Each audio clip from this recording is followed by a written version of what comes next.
So, as I was saying, apparently Quentin Tarantino came on the Colbert Report, which, I mean, I used to like Stephen Colbert, but I came to hate his guts because I blame him in total for the divide in this country. Throughout the, like, his show wasn't doing that great, and as he found a way to thrive as a Trump hater, so he sold out the nation for ratings, as far as I'm concerned. And we remain divided, and you know that stuff matters because people used to depend on Jon Stewart for their news and whatnot, and well, this guy wasn't Jon Stewart, you know. He might be a Taurus, I don't know, you know, earth signs, but especially the Tauruses, they'll do anything for money. Like, if being a whore was a just volunteer thing, like nobody had to do it because of circumstances, all the whores would be Tauruses. I'm just saying, don't get offended if you're a Taurus, just, you know, stop being a whore. So, anyway, Quentin Tarantino went on there, unfortunately, to, could have been somewhere nice, but there is nowhere nice anymore, right? So what am I talking about? Went on there to say, I don't know what he was, I guess he was selling his book. Anyway, he was talking about how people need to go to the movie theater. I know that's his thing, and that was my thing. I'm actually confused. I know why he used to think it, but with the pandemic and everything that happened, I don't know why it matters anymore. Because he's pretty much, either he's on his last movie or no more movies. I don't know if he decided to do another one because he was supposed to do 10. And then Once Upon a Time in Hollywood was so great that he kind of floated the idea, well, maybe I'll just end with that. But then also he's talked about doing other things. So, the movie-going experience was great.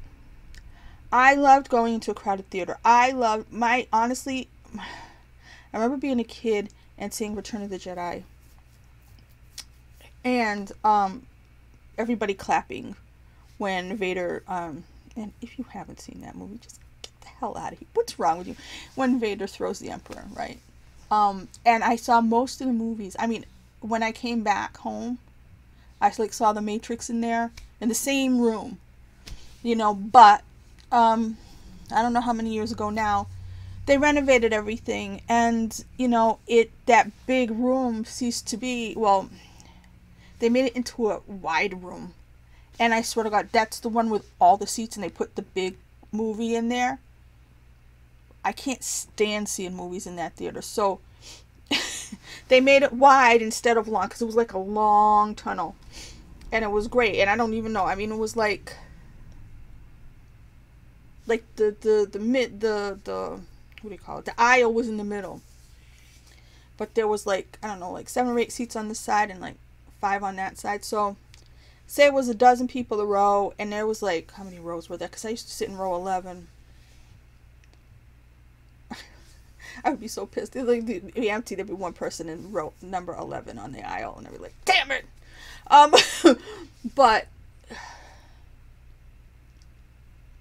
don't know, like 40 rows, you know, with like a dozen people. You know, how many people did you like? You could have like, I don't know, 400, 500 people in there to watch a movie. But now, when you go, unless you're in that big, ugly room, you know, and most of the theaters, that was the biggest one, but most of them were kind of that big.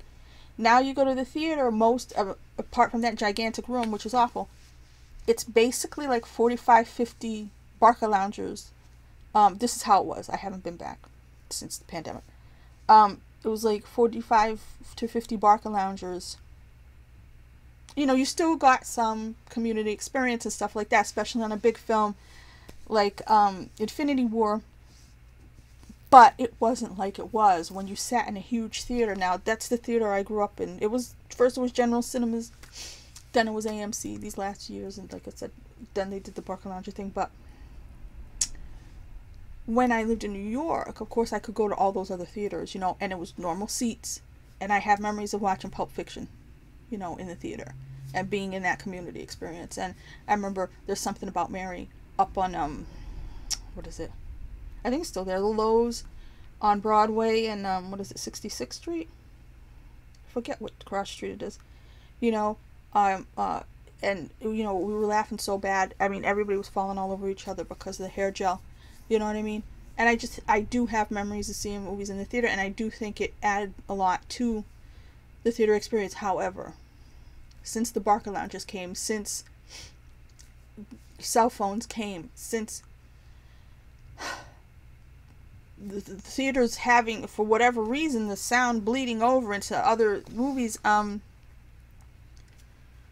over the years, it's become too much. I remember going to see the reissue of Star Wars at the Ziegfeld Theater. When they let this, I don't want anybody in Hollywood telling me shit, because they let the Ziegfeld be closed. And I know, I did read at the last minute, somebody like Spike Lee was like, why don't we hurry get together and buy it? Why didn't they get together and buy it? Because I remember, you know, we ordered our tickets. Some of us ordered, but you still had to wait in line. You didn't get a reserved seat. So waiting in line in the Star Wars line with all the other Star Wars fans waiting to see movies you grew up with. They were tweaked, but you know. And the run to get the seat, the run to get the great seat, because she wasn't reserved, you know. And if you didn't like it, you can move over one, or is this right? Let me move back. You know what I mean? All that. And then watching the trailers, and I remember watching the trailers where this was A New Hope, right? So watching the trailers and everybody laughing and just packed. The room was packed. And, you know, we all were there not to see this movie for the first time. You know what I mean? And if I don't know if you remember when Hugh Grant got picked up for being from being with a prostitute, there was a trailer for, what movie was it? 9 Months or something? I don't remember what movie it was, but in the trailer there was him getting his mugshot taken, and we roared with laughter, and everybody was laughing their asses off because he just got arrested. And then the last trailer before A New Hope started was the trailer for the reissue of Empire Strikes Back. And the cheer and the insanity and the happiness of all these nerds in one room, I swear to God, I felt the floor lift up. I'm not kidding. It was the force. I will always say that was the force of others. But it had to be that many others. And it had to be that kind of... Movies don't do that anymore. They did once. And like I said, living here, even before they did the Barker Lounges and things, you know, you go to a smaller theater, you go to a smaller town, you're in a smaller place, you don't have the big movie fans like in the big cities and stuff like that. So when there was a big movie, like when The Hobbit came out, like I said, I would try to go to Boston to see it in a big theater with, you know, where it was going to be sold out with a bunch of people who were going to react, you know. And but that dwindled down. People weren't going. You know, pandemic, you know, happened and it shut down a lot of things. But it wasn't like it once was. Like I said, you get a reserved seat and you're stuck in it. And if you go by yourself, you get stuck sitting next to somebody who doesn't like you. They don't like the way you look. They're just fuzzy or whatever. And so a lot of the theater experience that was great was already gone. You know, I can't tell you the amount of problems I had. I mean, speaking of Once Upon a Time in Hollywood, I went through this whole freaking thing when they put it back in the theater, because I had seen it 7 times, right? And I was like, I want to see it a couple more times, because my record for seeing a movie in the theater was 7. I'd seen The Usual Suspect 7 times when it was out. I was like, I want to break it. So I went back, and we were supposed to go, and it was supposed to be like have an extra scene or something. It was supposed to be slightly different. And I go, and it's like, didn't work. Nothing came on. All the trailers played, and then nothing came on. I don't know if it's supposed to be digital. I don't remember. There was something about it. And I was like, whatever it is, can this theater not play it? Is that what's happening? Is it not equipped? So I got pissed off. We all went home. They gave us like coupons for popcorn or whatever. And then I go back the next day. Same shit. All the trailers play. And I was like, this was happening. And then Joker. Joker comes out. One time I went. The third time I went, I think.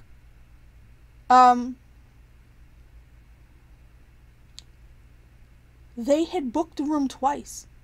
Or so, it was the weirdest thing. It was like there were all these people who came and their seats were already taken because somebody else had already bought that seat. So there's like all this stupidity going on, and stuff like that kept happening. It was like it was getting worse over time. And like I said, this isn't some backwoods theater. This was AMC.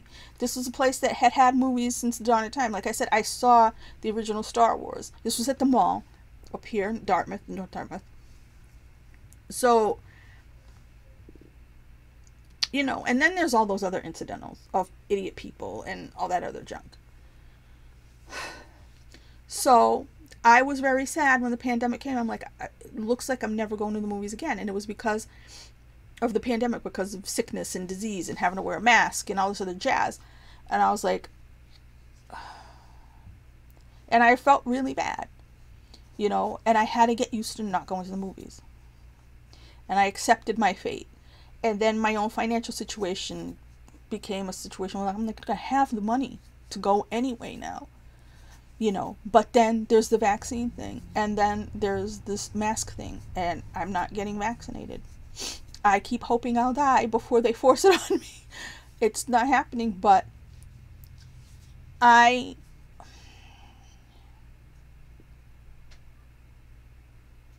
don't think we as humans were supposed to try to go back and do what we did before. I think things were evolving, and that's what the pandemic, that's the cosmic reason for things happening the way they did. What government has done, what they've pushed on us, what the lockdowns have done, now they're coming up with all this inflation shit that those of us who didn't want the lockdown said would happen.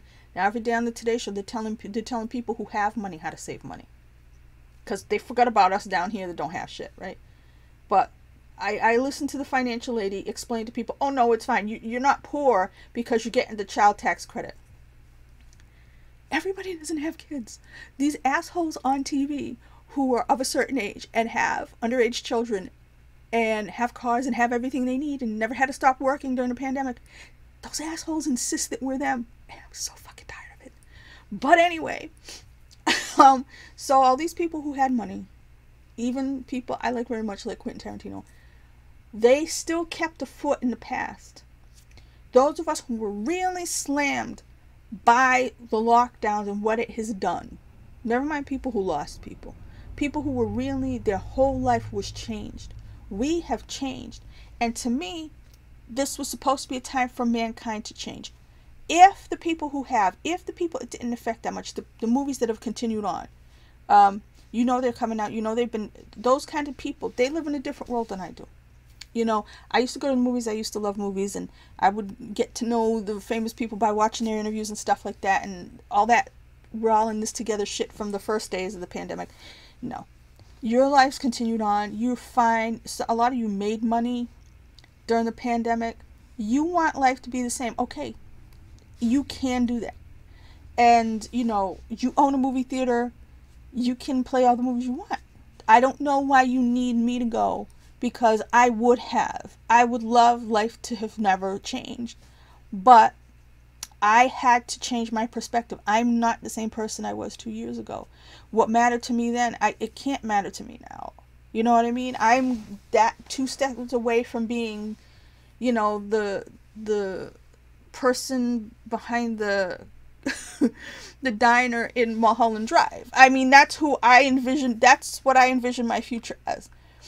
Okay, so there's a lot of people who don't know what's going to happen. I think the economy is bad, and I've said it.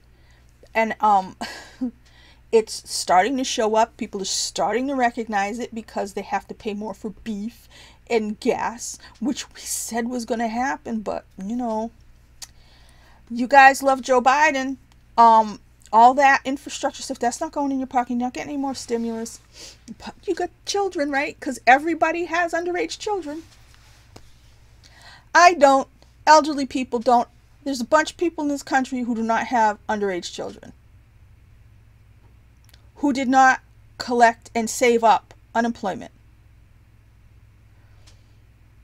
These businesses that can't get their supplies, You gave them loans or something that they're going to have to pay back, and they can't even sell shit because they can't get the shit in their store. But you saying, hang on, it's going to be okay. Look, this is what I mean.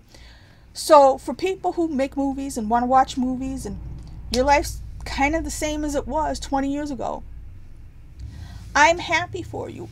But I can't show up for you anymore. There's not a day in my life I would not have shown up as soon as possible for a Quentin Tarantino movie. I can't do that. You know, I just watched Old, the M. Night Shyamalan movie, on Blu-ray. That's one movie that when that day came and I actually sat there and felt bad. Because there's no way I wouldn't have been there and opened a day. I wanted to see In the Heights, you know, in the theater. I just recently watched it. I didn't die seeing it for the first time at home. At this point in my life, I'm very solitary. I'm a solitary man over here. I'm very solitary in my way. Now, I was a lone wolf. I've been a lone wolf that's been isolated for 2 years. I'm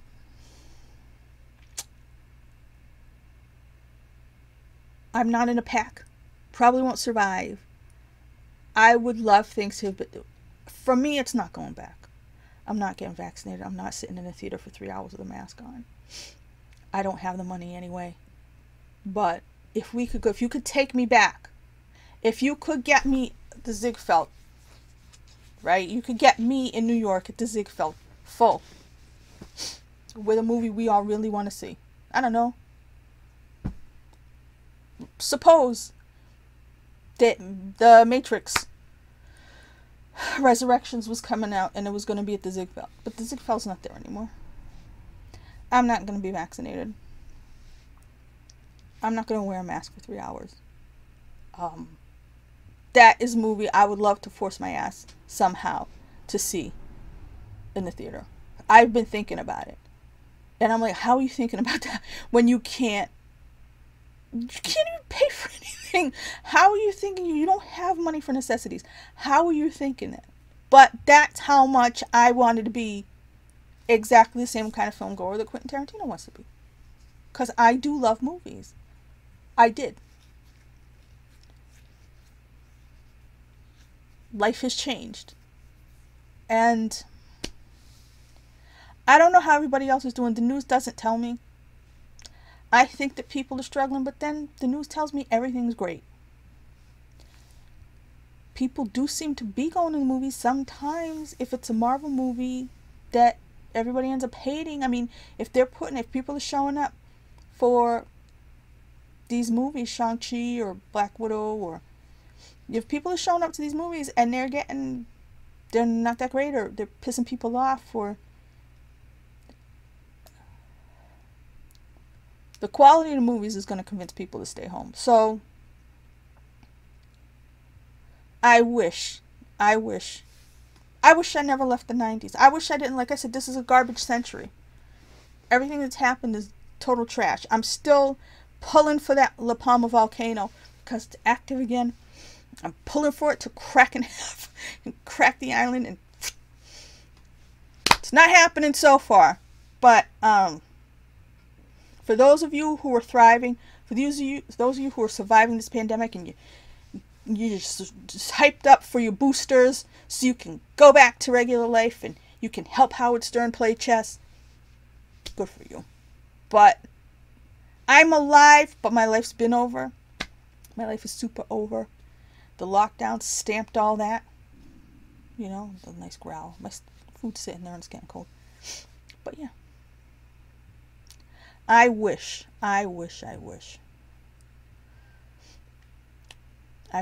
that I could go back in time, but I can't. And things changed, and I do believe I'm either supposed to evolve into something else or end. I don't believe I'm supposed to be who I was before. I don't think any of us are. I think people should have changed for the better. But the more people try to go back, in my opinion, the worse it's going to get. So if you have a theater, if you have the ability to go to movie theaters, if you don't mind paying like $50 for a seat, because it'll become a niche thing. And I think that's what he doesn't want. But it will become a niche thing only for the rich to go to the theater. So just be glad that you're one of the rich, you know, because we can't do it. I can't do it. I can't speak for everybody. I can't do it. But I would. If I had any way of doing it, I would.